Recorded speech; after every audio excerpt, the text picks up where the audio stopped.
Әбу Насыр әл-Фарабидің 1150 жылдығына арналады.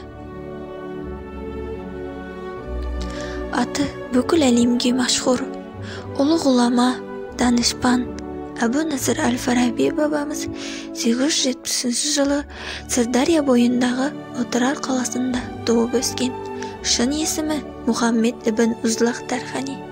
Отырар қаласы сол кезде Фараб деп аталғандықтан ғұлама ғылым Әбу Насыр Мұхаммед ибн Мұхаммед Узлах ибн Тархан есімін туған жеріне байланыстырып әл-Фараб деп атаған. Яғни Фарабидің әкесінің аты Узлах, арғы атасы Тархан болған. Шығыстың ғұлама ғылымы Әбу Насыр әл-Фараби түрік тайпаларының дәулетті бір ордасынан шыққаны бізге мәлім. Бұған дәлел оның толық аты жөнінде Тархан деген атаудың болуында. Әл-Фараби бала күнінен ғылымға өш болып өскен.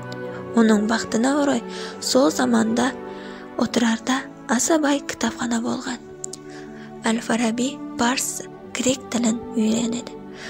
Осы тілде ғылыми трактаттар оқиды. Фараб пен Бұқарада басты ғылым алып болған соң, Әл-Фараби өз білімін жетілдіру мақсатында Бағдатқа аттанады. Бағдатта Фараби ғылым мен әртүрлі пәндерді оқиды. Білімге деген құштарлығының арқасында Әл-Фараби сол вақыттағы ғылым мен білімнің ордасы саналған Кашир, Шаш, Самарқан, Бұхара, Мерз, Нишапур, Рей тағы басқа қалаларында болып, білімін жетілдіре бастайды. Сол қалаларда оқиды, еңбек етеді. Шығыстың осы шаһарларында ол өз дәуірінің ең көрікті ғылымдарымен, көркем сөз деректерімен танысады. Олардан тәлім тәрбие алады. Әл-Фараби көрнекті ойшыл, философ, ғалым.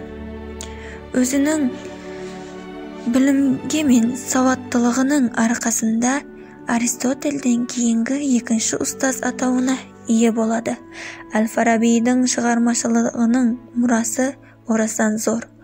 Ал оның айналасқан ғылыми салалары ол философия мен логика, саясат пен этика, музыка мен астрономия.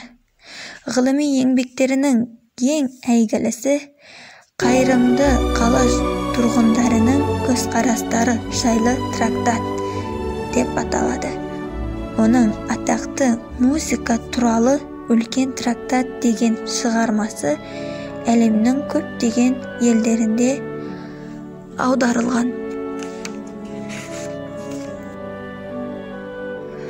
Әл-Фарабидің еңбектері күні бүгінге дейін өз мән мазмұнын жоғалтқан жоқ. Фараби шығыс пен батыстың ғылыми мен ежелгі мәдениетін табыстыруда зор рөл атқарды. Өткендерді еске түсіру, оларды құрметтеу біздің парызымыз да міндетіміз.